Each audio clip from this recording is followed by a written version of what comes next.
The deception unveiled.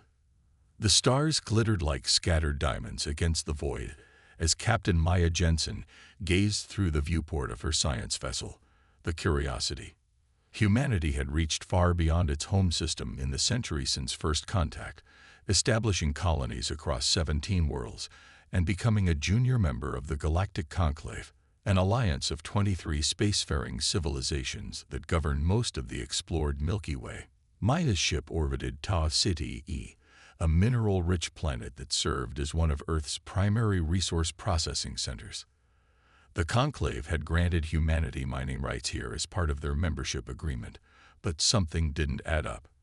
Production had increased threefold in the past decade, yet Earth's colonies faced increasing resource shortages and energy rationing.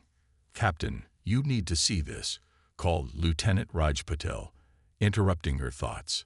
His voice carried the edge of someone who had discovered something they wished they hadn't.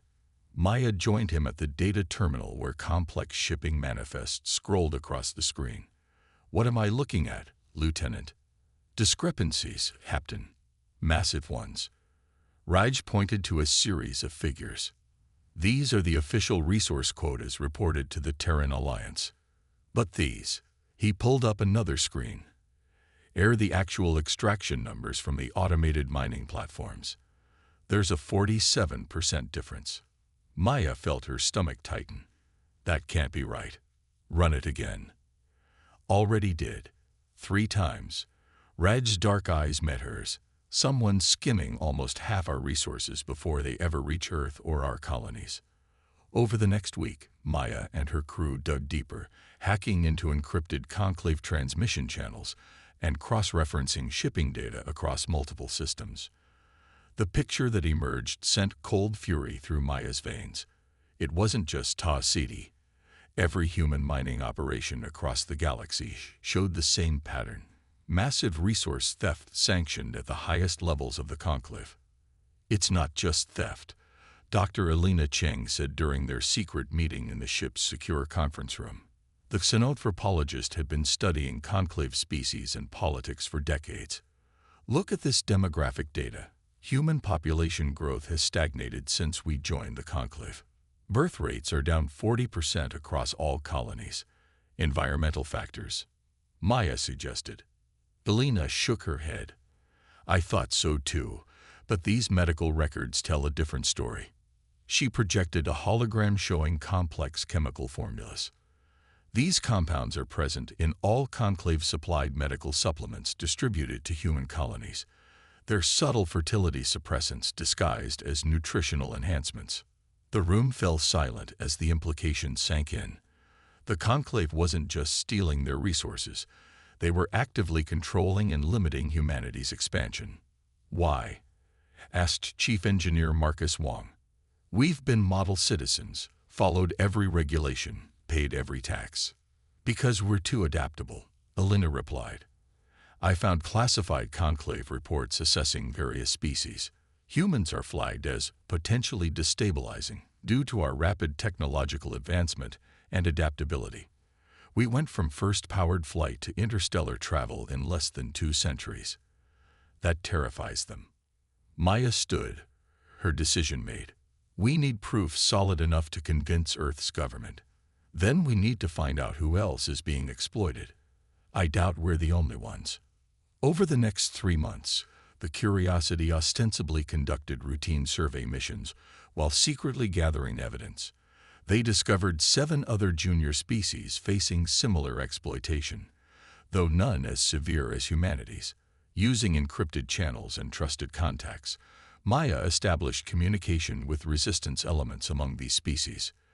The Neveri, a silicon-based species with natural computational abilities, proved especially valuable allies.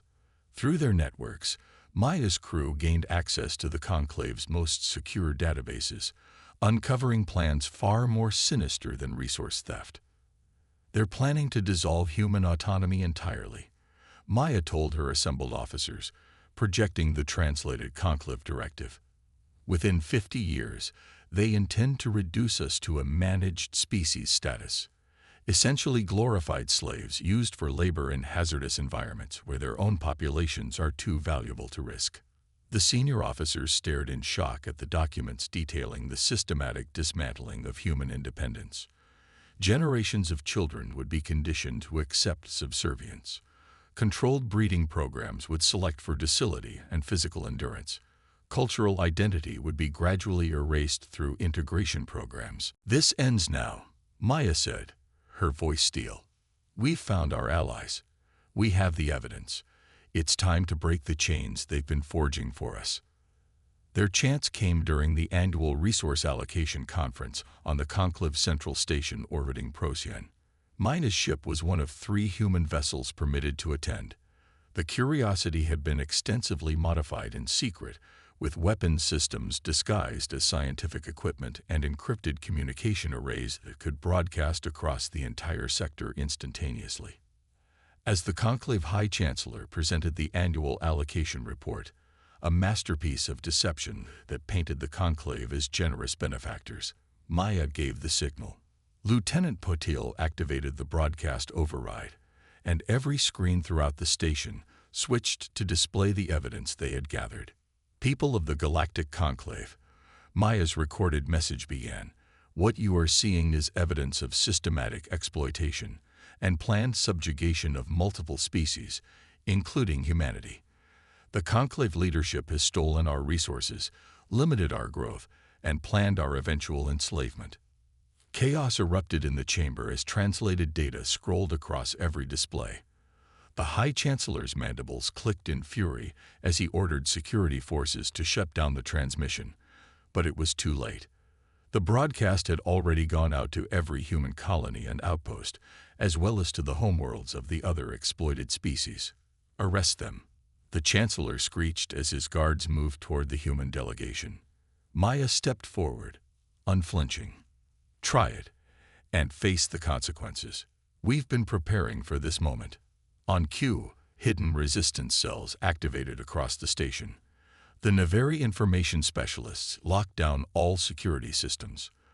The reptilian saurians, another exploited species with considerable military prowess, neutralized key security checkpoints. The delicate-looking but telepathically powerful Ileri created confusion among the Conclave guards. "This station is now under the control of the Alliance of Free Species," Maya announced, as representatives of the 7 allied species moved to stand beside her. "We demand immediate renegotiation of all treaties and full autonomy for all member species."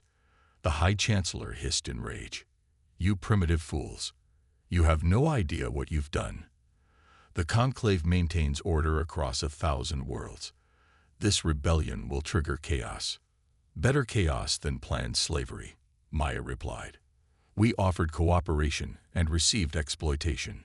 Now you'll deal with us as equals, or not at all." As she spoke, reports flooded in from across human space. Military installations were rising up. Colonial governors loyal to Earth rather than the Conclave were taking control, and the few Conclave overseers stationed on human worlds were being detained. The uprising had begun with a broadcast, but Maya knew it wouldn't end with words. The Conclave controlled vast military forces and dominated galactic politics. They would not surrender their power easily. "Prepare for their response," she told her allies as they secured the station. "They'll try to isolate and crush each of us separately. We must stand together." On Earth, the broadcast triggered immediate action. Defense forces went to high alert as the Terran Alliance Parliament convened an emergency session. Long-suppressed military research projects were activated, and shipyards across the solar system began converting civilian vessels to military use. Within days, the Conclave response materialized. A fleet of warships appeared at the edge of Sol system, transmitting a simple message: surrender the rebels and accept Conclave authority, or face extinction. Humanity's answer came in the form of a barrage of newly developed quantum torpedoes that shattered the Conclave flagship before it could raise shields. The battle for Sol had begun, and with it, a war that would reshape the galaxy. As Maya coordinated the resistance from the captured Conclave station, she knew the hardest fights lay ahead. But for the first time in decades, humanity was fully awake to the threat, and humanity unleashed was a force that even the ancient conclave might have reason to fear. Humanity unleashed. Admiral Chen Wei stood on the bridge of the TA's Defiance, Earth's newest battlecruiser, as it exited hyperspace at the edge of the Proxima Centauri system. Alongside it emerged 37 other warships, the largest human fleet ever assembled. Some were purpose-built military vessels, others hastily converted civilian ships now bristling with weapons. "Status report," Chen demanded, studying the tactical display. Conclave forces detected at the inner system defense perimeter. His tactical officer reported 23 capital ships, approximately 50 support vessels. They've established orbital bombardment positions above New Shanghai. Chen's jaw tightened. 3 months had passed since Captain Jensen's broadcast exposed the Conclave's true nature, and the galaxy had descended into open warfare. The Conclave, enraged by the rebellion, had targeted human colonies for pacification, a euphemism for orbital bombardment followed by military occupation. "All ships, battle formation Delta," Chen ordered. "Deploy the Nyx Shrouds." This would be the first large-scale deployment of humanity's newest weapon, quantum field generators that bent light and sensor readings around ships, rendering them nearly invisible. The technology had existed in prototype form for years, but had been restricted under conclave treaties. No longer bound by those limitations, human scientists had refined and deployed it with astonishing speed. "Shrouds active, Admiral. Conclave sensors show no detection. Begin the approach. Alert ground resistance to prepare for counterattack." As the human fleet slipped past the Conclave's outer sensor grid, Chen reflected on how rapidly everything had changed. The alliance of free species, initially just 8 oppressed civilizations, had grown to include 14 member species, each bringing unique technologies and abilities to the fight. The Saurians provided advanced armor materials. The Navari contributed unparalleled electronic warfare capabilities.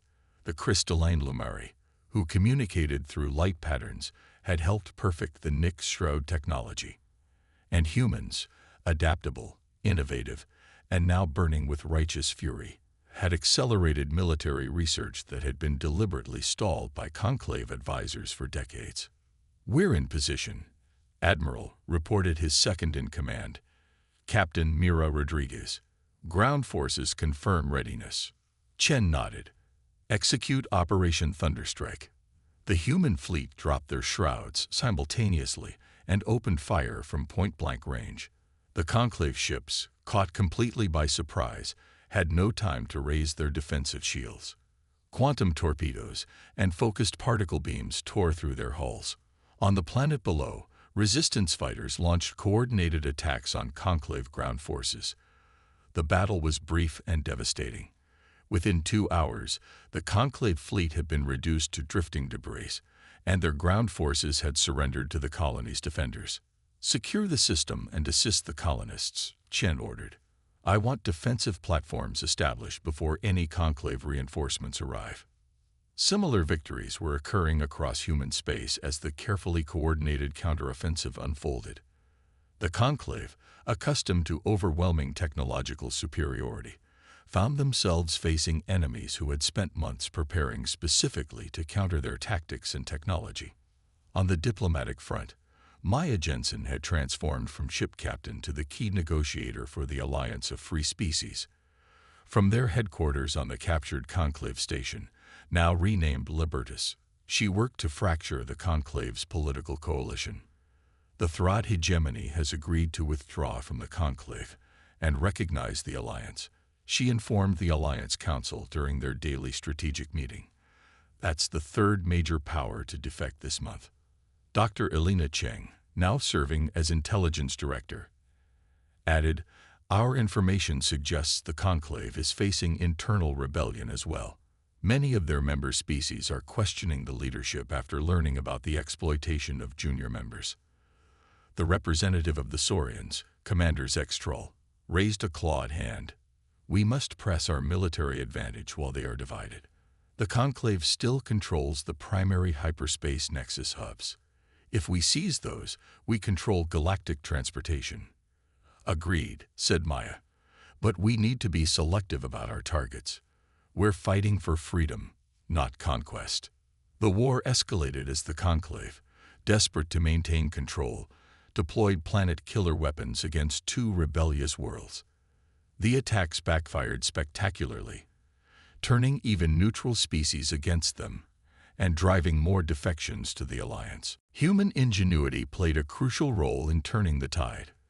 When the Conclave deployed an energy field that disrupted hyperspace travel, Dr. Marcus Wong, now leading a multi-species research team, developed quantum tunneling technology that bypassed the need for traditional hyperspace lanes entirely. When Conclave forces released engineered pathogens targeting specific Alliance species, human medical researchers created universal vaccine platforms that could be rapidly adapted to counter any biological attack. They still don't understand us, Maya told Chen during a secure communication. They think we'll give up if they make the cost high enough. They don't realize that humans fight hardest when our backs are against the wall. The decisive moment came 18 months into the conflict. The Alliance had secured control of over 60% of former Conclave territory, but the Conclave core worlds remained heavily defended. Their leadership, entrenched in the massive orbital megastructure known as the Sanctum, continued to direct increasingly desperate attacks against Alliance worlds. We need to end this, Chen told the Alliance Military Council. As long as the current leadership remains in power, they'll never accept a peaceful resolution. The plan they developed was audacious to the point of insanity.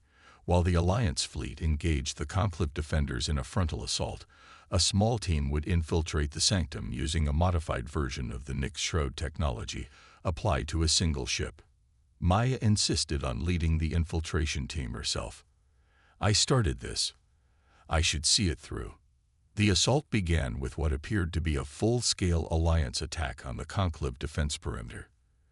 Every available ship engaged, drawing the defenders' attention while Maya's vessel, the Shadow Step, slipped through the chaos with its advanced stealth systems.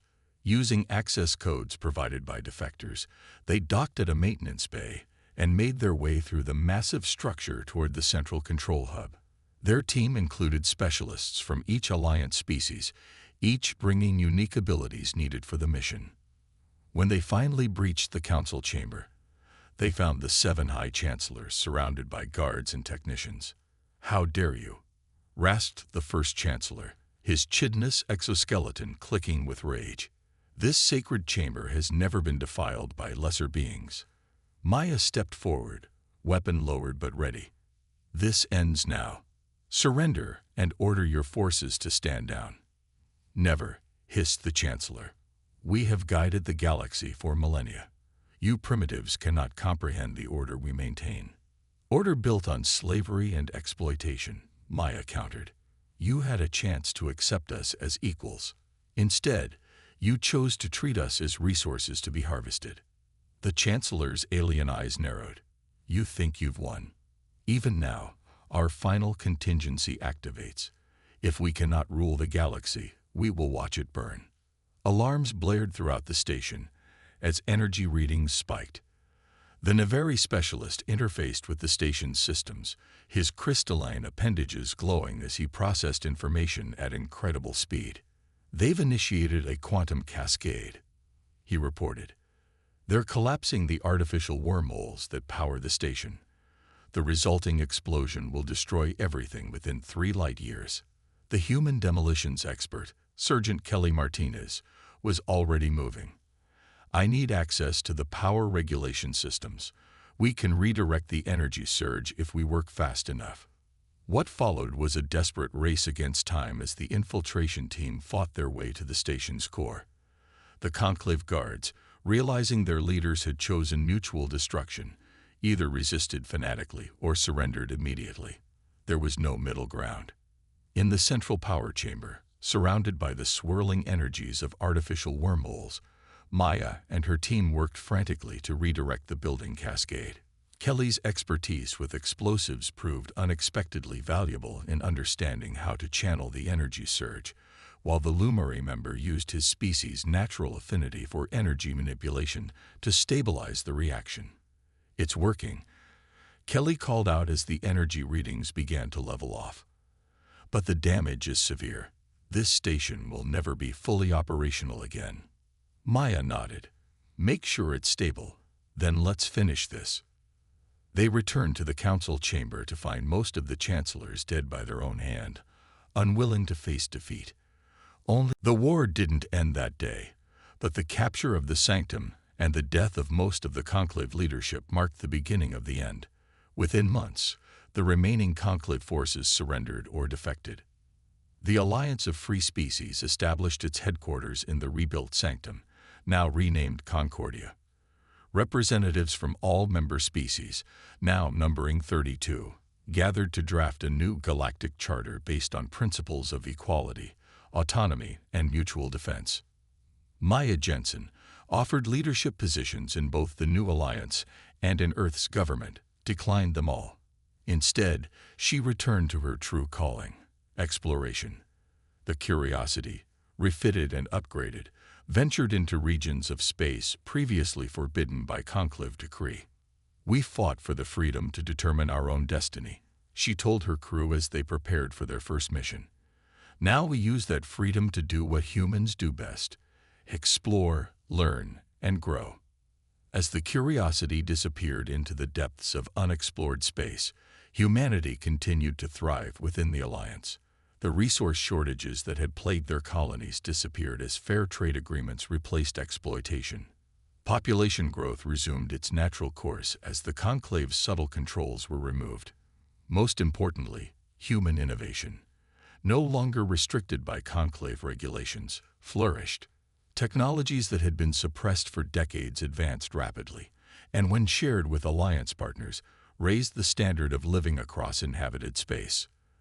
The galaxy learned an important lesson: humanity could be a valuable friend and terrible enemy. They would cooperate enthusiastically, contribute generously, and work tirelessly for the common good, but attempt to enslave them, and their fury would shake the stars themselves.